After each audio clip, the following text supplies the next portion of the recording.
Ce reportage, il était lourd. En plus, il dure que 10 minutes. Kilomètres en moyenne par déplacement. Et en plus, pour corser le tout, ces voyages se font sur des lignes commerciales. Ils vont nous le mettre, celui contre le Barça, Sympa, je pense. ce qui attend notre rookie. Mais l'Amérique, de son côté, va découvrir le bagage technique de Juninho. Une arme absolue qui, elle, a toujours su bien voyager. Ah, on l'a dans celui-là. Il explique comment il tire. Qui n'a pas vu un coup franc de Juninho? Hein? Si le football t'intéresse, bien sûr. Maintenant, tout le monde.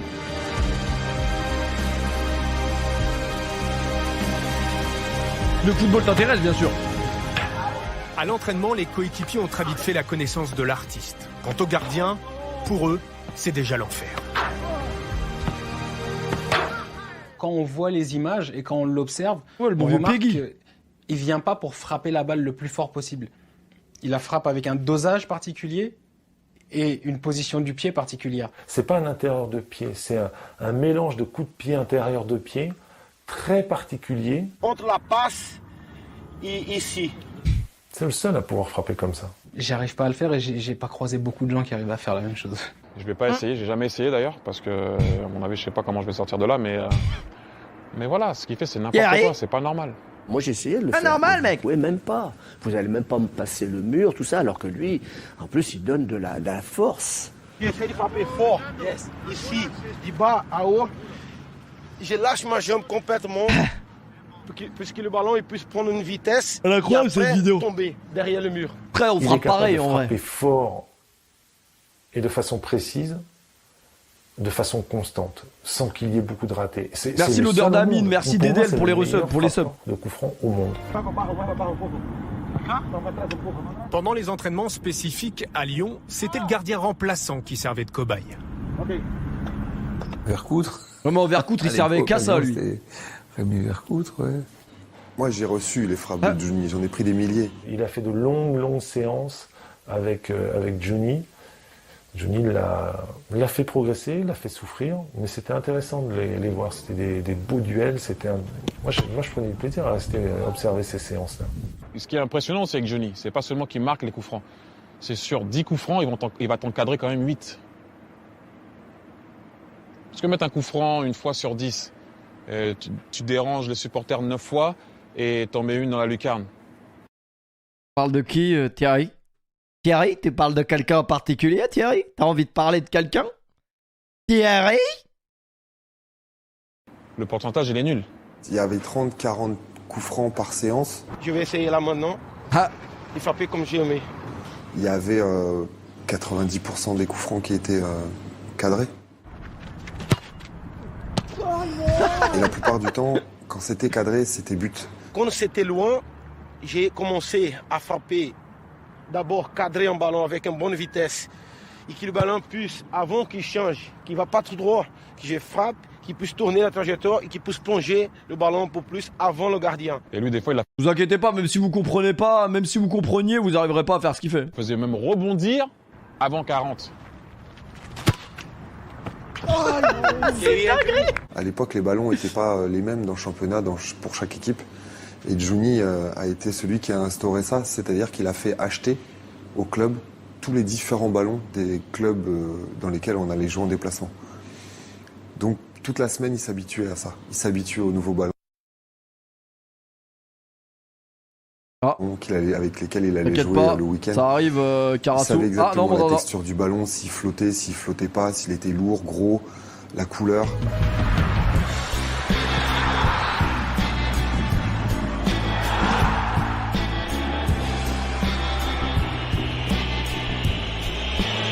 Oh là là. Oh là là, comment ça arrive vite. Oh, ce ballon est exceptionnel, c'est le premier ballon que j'ai eu dans ma vie. On l'avait eu à Noël avec mon frère. On était comme des oufs. On sort dehors avec ce ballon. On croyait qu'on était les princes de la ville. Première frappe dévissée, on l'a envoyé chez un voisin, on l'a plus jamais revu.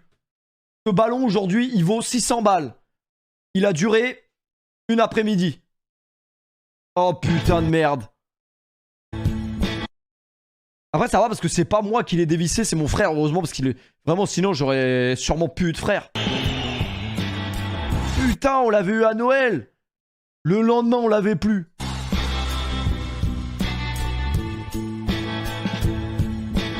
Trop beau ce maillot, ce ballon pardon. Just the way it moves, the goal. You see the goalie He doesn't know where it's coming and it just... Lorsque vous avez un joueur comme ça, c'est tu es le patron, tu prends le ballon, je ne veux personne autour de toi et tu frappes.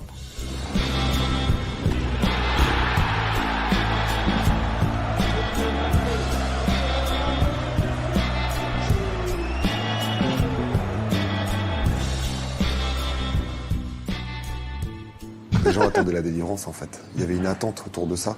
On savait que c'était tellement possible, de loin, à droite, C'est vrai que à ça gauche, c'était... de près. Mais franchement les gars, On moi je voulait n'ai frapper. jamais ressenti ça. Depuis que je regarde le foot, dans mes souvenirs, c'était vraiment ça. Quand il y avait un coup franc pour Lyon, tu savais qu'il y avait 7 chances sur 10 qu'il allait avoir but. C'était un truc de ouf. Ils venaient presque voir un coup franc de Juninho. C'était devenu une attraction dans le match. Si le foot a évolué et on dit on aura un joueur pour tirer le coup franc, Abuse, je joue bah non, jusqu'à pourtant c'est 50 ans. vraiment vrai. Je vais m'entraîner, je vais préparer mon muscle, bien sûr, je reste sur le banc. Juré, il a Coup pas franc, vraiment tu de, rentres comme pas le vraiment de football concurrence. Hein. américain. J'ai vu des matchs de Lyon, je me suis dit là, s'il Ouais, marque mais là, c'est vrai que Messi, à une période, les coups francs c'était pas mal aussi. Mais... Des fautes à 20 mètres, on dit, oh là là, faut faire gaffe. Faut faire faute à 20 mètres, les défenseurs adverses, il y a danger. À 25, il y avait danger, et à 35, il y avait danger aussi. Alors que ça, des fois, les défenseurs, ils font moins de fautes sur vos attaquants à vous, parce qu'ils savaient que Johnny, il pouvait faire tout, il pouvait tout faire. Je pense qu'Ajaccio, c'était sûrement le plus inattendu et le plus beau. Ajaccio, c'était le 5e titre. C'était quand même... Attends, c'était là à peu près. Comment il est loin? Comment il est loin? Quand même, c'est pas facile. Hein. Comment il est loin, c'est une idée. Complètement confiance. À 31 ans, fort physiquement aussi. Et donc je frappe. Bon, elle arrive Le vite. ballon, il pond cette trajectoire-là, mais après, il tourne encore.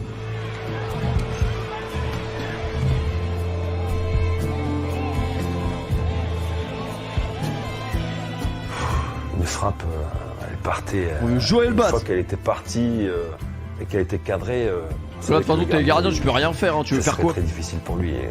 Il l'a fait flotter, il l'a fait voler. Vous vous rendez compte que là, personne n'est en capacité d'arrêter cette frappe. C'est ça. Tu peux mettre n'importe quel gardien, c'est strictement c'est de la physique, c'est impossible. C'est impossible. Tu touches même ce ballon, je pense que tu finis avec des dégâts. Difficile pour lui. Il l'a fait flotter, il l'a fait voler.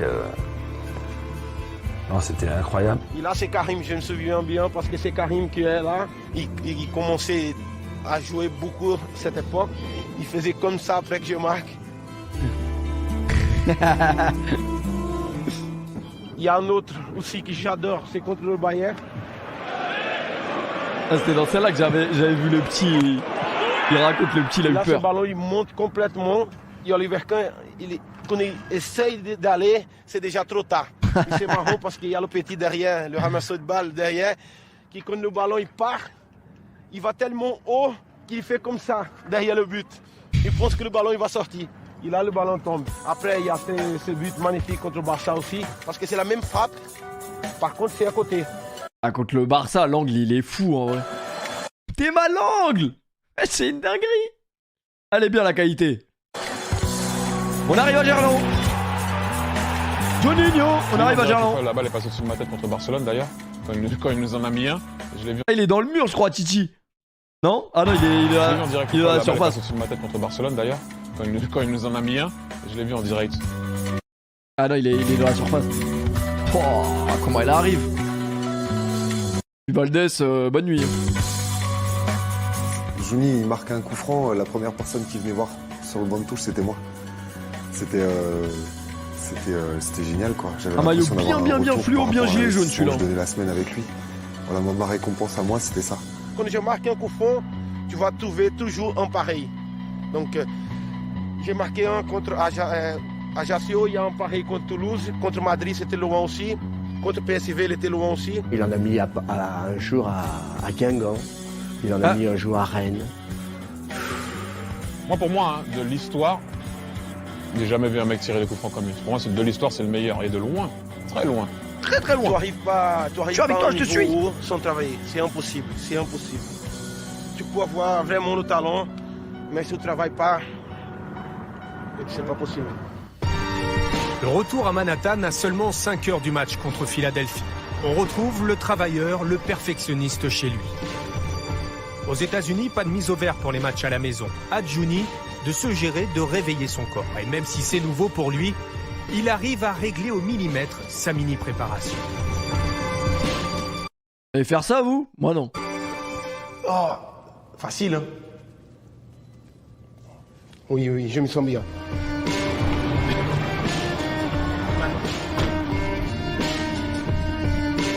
Il a mis contre le PSG. Est-ce qu'il en a déjà mis un contre le PSG?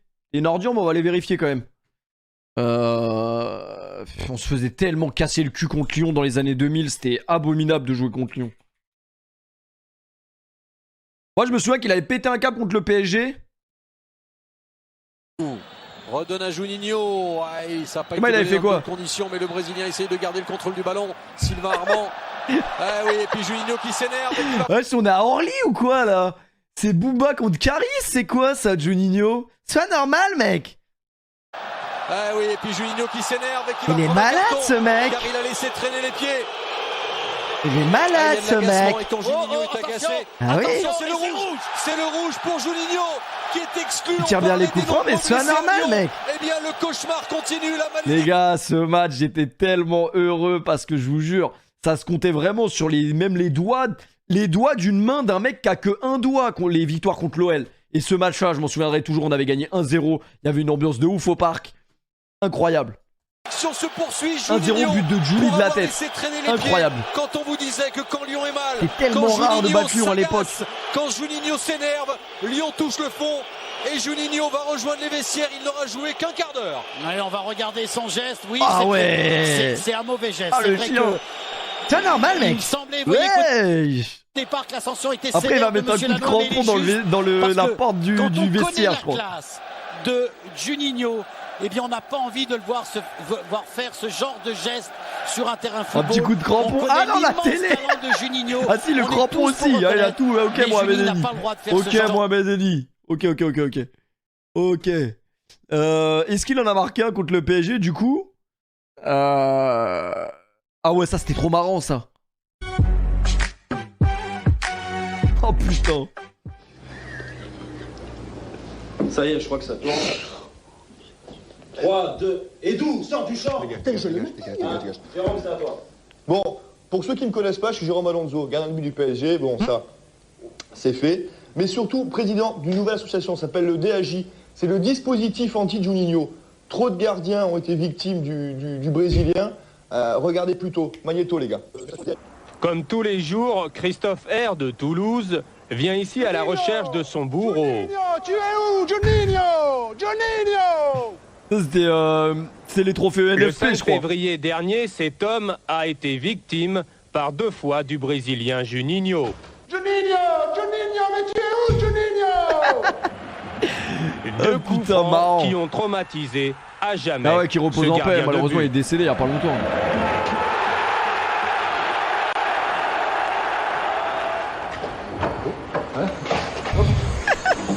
Ambulance. Juninho, bien sûr.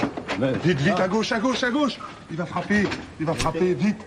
À gauche, à droite, plus vite, les gars. Plus vite, il arrive. Il est là. C'est marrant. Il est toujours là. Plus vite. Pas de papier. Oui, donc nous sommes à la clinique de l'Union. Clinique où se repose ils avaient été trop loin dans le délire. Suite au but marqué par Juninho. Christophe Roux est extrêmement perturbé, il parle portugais tout le temps, il se réveille complètement. Il a des hallucinations dont on ne s'explique pas médicalement l'origine précise. Sabes, o Juninho, et Maocon, os guarda redes. On a eu très peur avec Christophe Roux, suite au traumatisme crânien qu'il a eu, avec une grosse bosse sur la tête, il a perdu connaissance pendant 1 minute. Bon, ça a été difficile pour nous, ça a été difficile pour lui. Ça recommence, c'est toujours pareil. C'est toi, Juninho? Calmez-vous. Putain, maintenant on a Adil Rami, le football il a changé. Calmez-vous, je ne suis pas... Tu l'as retrouvé, Juninho? Je suis le docteur, monsieur Revaux. Qu'est-ce que tu vas me faire aujourd'hui? Qu'est-ce que tu vas me faire, Juninho? Comme d'habitude, on va se reposer tranquillement. Tu as des chaussures, ton short, on va ton rester... maillot? Mais pas du tout. Juninho. On va se reposer, on va se couvrir pour pas qu'on ait trop froid, monsieur Revaux. Hein? On va se calmer tranquillement. C'était un gardien de Toulouse, Revaux. C'est pas gagné du tout. Hein. C'est à toi, Jérôme. Mais d'où? T'es encore dans le champ. Attends, mais qui a? Bouleversant. bouleversant. Christophe R de Toulouse, si tu nous regardes, on pense très très fort à toi mon gars. Bon rétablissement. Quant à vous, une seule solution, adhérer au DAJ, mon dispositif anti-Juninho. C'est terriblement efficace. Sur chaque coup franc, placez un joueur sur votre ligne de but. Mais attention, celui-ci doit se comporter comme un véritable gardien. Moi j'ai pris mon pote Pedro. Pedro, viens saluer les abonnés. Bonjour tout le monde. Pedro, c'est mon mec de confiance. C'est le cofondateur du DAJ et c'est mon gars. Regardez attentivement le placement de Pedro. C'est ça qui fait la diff. Le résultat est saisissant. Le Juninho est déstabilisé. Le tir du Juninho perd en qualité, c'est gagné. Mais attention, pas de confiance aveugle. Nicolas P. de Bastia, un ami, a été trahi par un de ses joueurs. Sans doute une vieille connaissance du Brésilien. Alors un dernier conseil, restez toujours sur vos gardes. Jérémy J. de Saint-Etienne. Grégory W. de Metz. Grégory 20B, vraiment. Vous, les victimes de Juninho, adhérez au plus vite à mon dispositif. Un coup de fil, un simple chèque de 1600 € à mon ordre. Et je vous promets que vous ça ricanait bien alors, à l'époque. Hein. Du Brésilien. Méchant Juninho. Oh, ça ricanait bien, putain, ça ricanait moins quand ça a commencé à rayer les bagnoles par contre. Vous les avez traumatisés, Juninho. Voilà l'hommage que voulaient me donner les gars. Thierry Bien de Ligue 1, Juninho.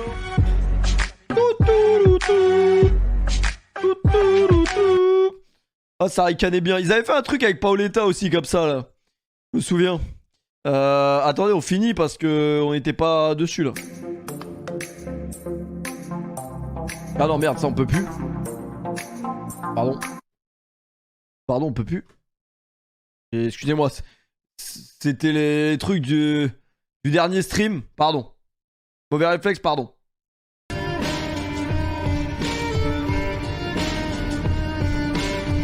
Now the dicky thing is crazy. La dernière fois, il ne m'a pas laissé rentrer. Il m'a demandé qu'est-ce que j'allais faire, donc j'ai dit je vais essayer de jouer. C'est bizarre à expliquer parce que c'est quelqu'un de généreux, mais quand on approche des matchs, il a besoin de se recentrer sur lui, il a besoin de s'occuper de sa petite personne par souci. Qui raconte comme connerie Paul Le Guen là, putain, rien à foutre. Ils avaient fait un truc Paoletta, trophée UNFP.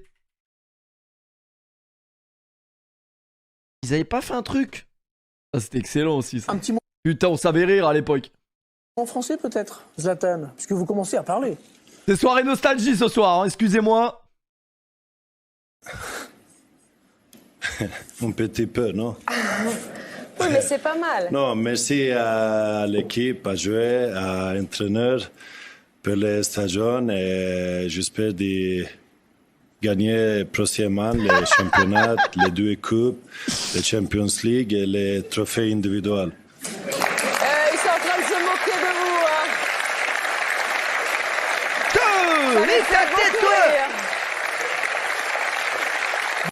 Putain, ça ricanait bien à l'époque. Ça ricanait très bien et puis là première fois d'ailleurs qu'un joueur là, en exercice est comment on dit le downgrade, il est effrayant. Bon, je suis venu remettre un prix. Je risquais pas d'en prendre un. Allez, bonne soirée les gars, merci à tous d'avoir suivi le stream. Je vais me faire ban 48 heures et je reviens les gars. Je reviens. Je reviens plus tard, dans 2 jours je pense.